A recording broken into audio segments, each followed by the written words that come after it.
Hello à tous, c'est Sarah de la Team APA. Aujourd'hui, je vous propose 20 déplacements pour travailler votre équilibre et renforcer vos jambes.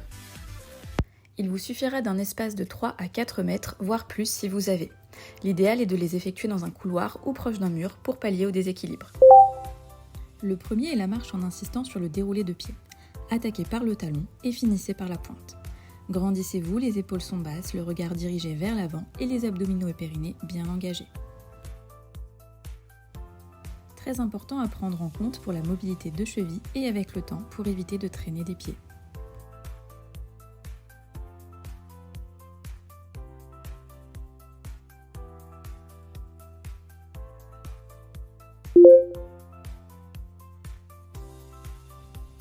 On va ensuite enchaîner avec des montées de genoux. Même consigne d'autograndissement pour la posture et les abdominaux bien engagés pour éviter de vous cambrer. Attaquez par le talon dès que le pied se pose au sol pour toujours avoir un beau déroulé de pied.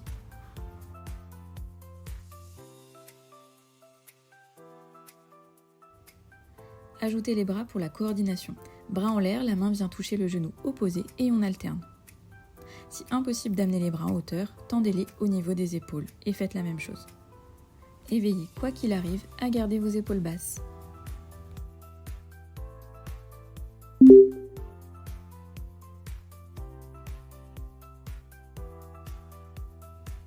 Déplacement suivant sur la pointe des pieds.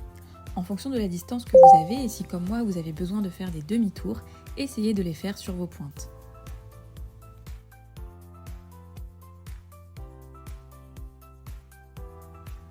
Relâchez bien vos épaules, gardez le regard droit devant et respirez.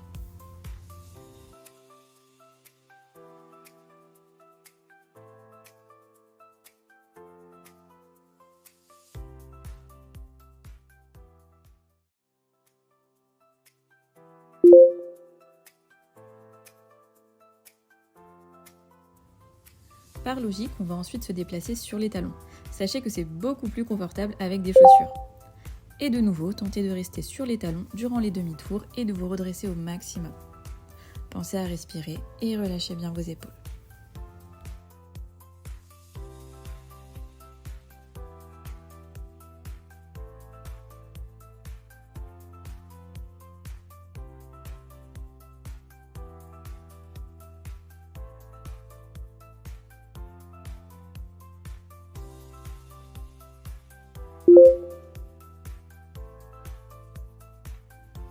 Placez-vous ensuite pour le pas chassé. Le regard reste dirigé vers l'avant, tout comme les pieds doivent rester bien dans l'axe. Évitez de les traîner. Si vous êtes parti sur la gauche, revenez ensuite à droite sans vous retourner pour solliciter les deux côtés. Et on ajoute ma coordination préférée. Quand les bras sont ouverts, les pieds sont fermés et vice-versa. Gardez vos épaules basses et si c'est trop fatigant pour vos bras, dirigez-les vers le bas en les gardant tendus. Cela paraît compliqué au début et c'est normal, mais avec de l'entraînement, vous y arriverez, croyez-moi.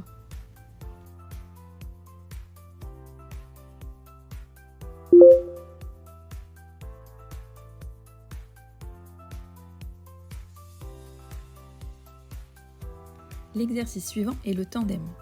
Faites impérativement se toucher orteils et talons comme si vous marchiez sur un fil.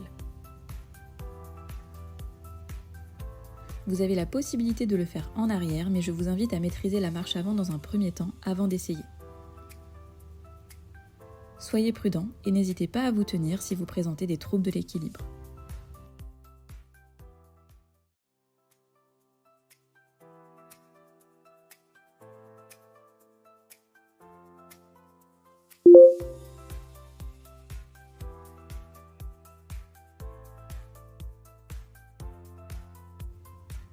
Talons-fesses ensuite.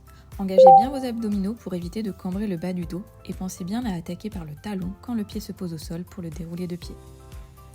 Pour la coordination, ajoutez ensuite les bras tendus à hauteur d'épaule, puis dirigez les coudes en arrière en même temps que le talon-fesse. Gardez vos épaules basses et respirez.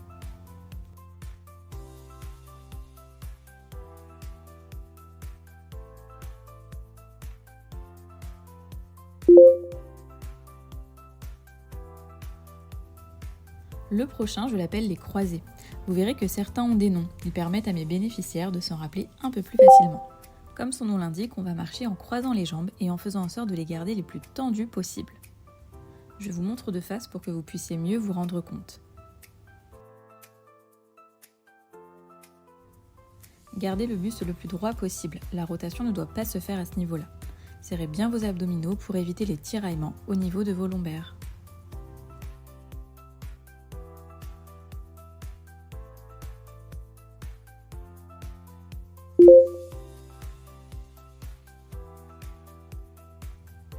Pour la suite, clin d'œil à mes élèves et ils sauront pourquoi, on enchaîne avec le gorille. Vous allez fléchir vos jambes, maintenir la posture et avancer. Évitez d'aller trop bas si vous présentez des douleurs au niveau des genoux et si possible, maintenez toujours la posture durant les demi-tours. Pensez à détendre le haut de votre corps et à bien respirer.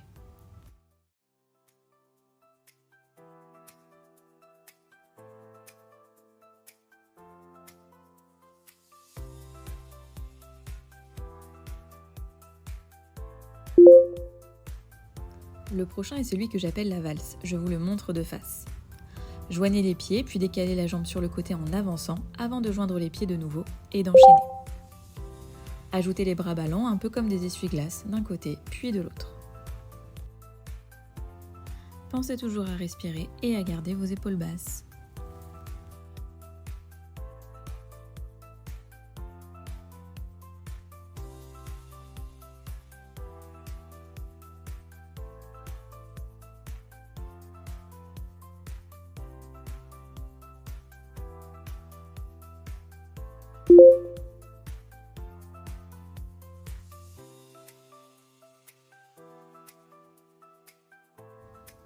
On va enchaîner avec le soldat.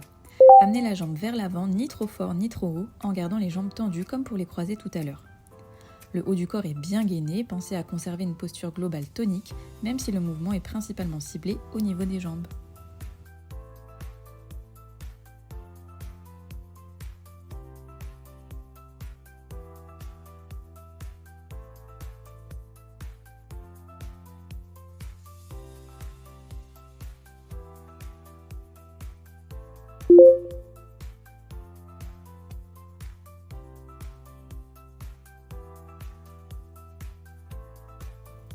Les squats pour la suite. Avancez d'un pas, faites un squat et enchaînez en alternant bien jambe droite puis jambe gauche. Pour le squat, faites comme si vous vouliez vous asseoir, donc les fessiers vers l'arrière. N'allez pas trop bas si douleur au genou et pour les soulager, amenez un peu plus le poids de votre corps sur vos talons en faisant attention à votre équilibre. Inspirez, squat et expirez à chaque fois que vous vous redressez.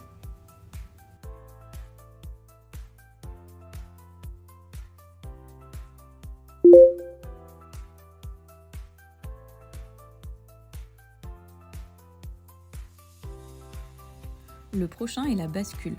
Avancez puis enchaînez tout de suite sur la pointe de vos pieds puis sur les talons avant d'avancer de nouveau en alternant les jambes comme pour les squats juste avant. N'hésitez pas à vous tenir à un mur pour celui-ci si besoin et veillez à vous tenir le plus droit possible.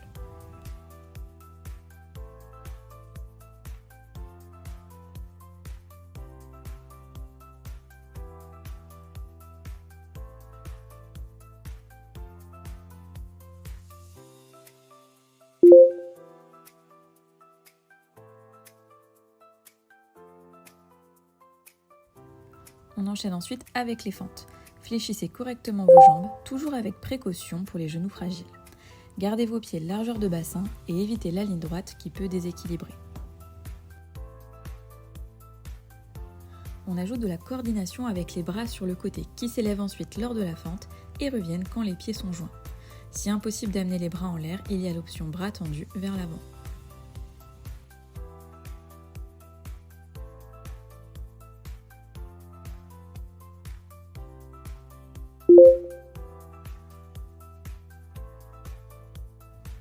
Allez, pour reposer les jambes, on va maintenant faire le 1, 2, 3, 1, 2.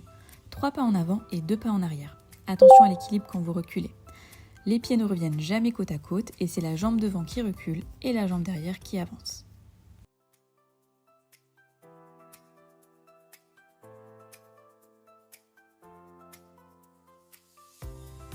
Si vous avez bien l'enchaînement, vous pouvez tenter de le faire plus rapidement, voire sur la pointe de pied pour plus de difficulté.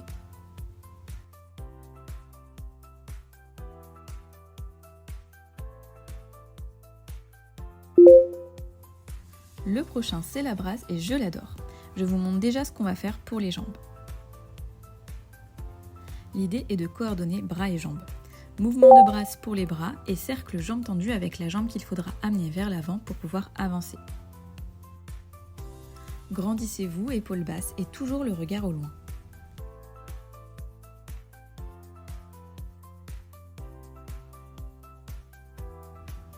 Si c'est trop difficile de coordonner les deux pour le moment, concentrez-vous seulement sur les jambes et faites attention à votre équilibre.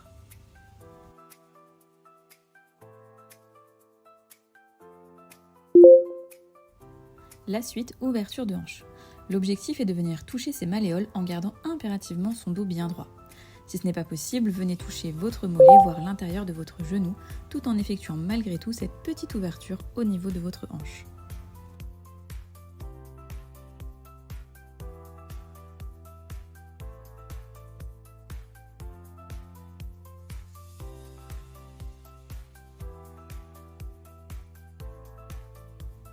Allez, courage, respirez bien, on arrive presque à la fin.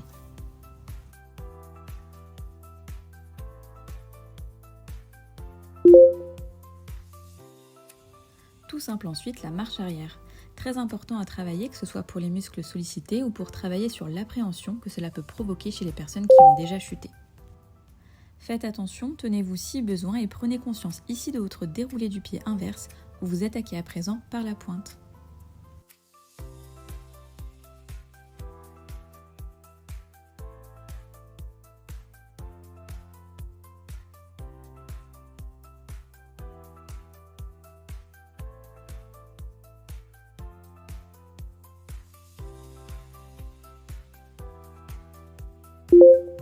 Il en reste deux, les meilleurs pour la fin et mes préférés. Le ralenti. Comme son nom l'indique, vous allez marcher au ralenti.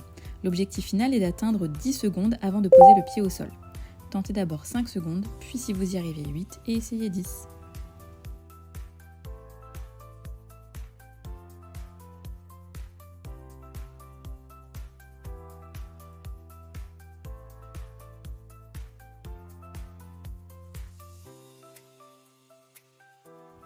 Relâchez vos épaules et respirez.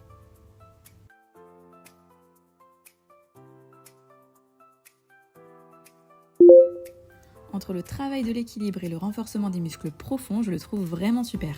Mais super n'est pas du tout l'avis de mes élèves, alors je compte sur vous pour me dire ce que vous en pensez et d'essayer le ralenti en arrière.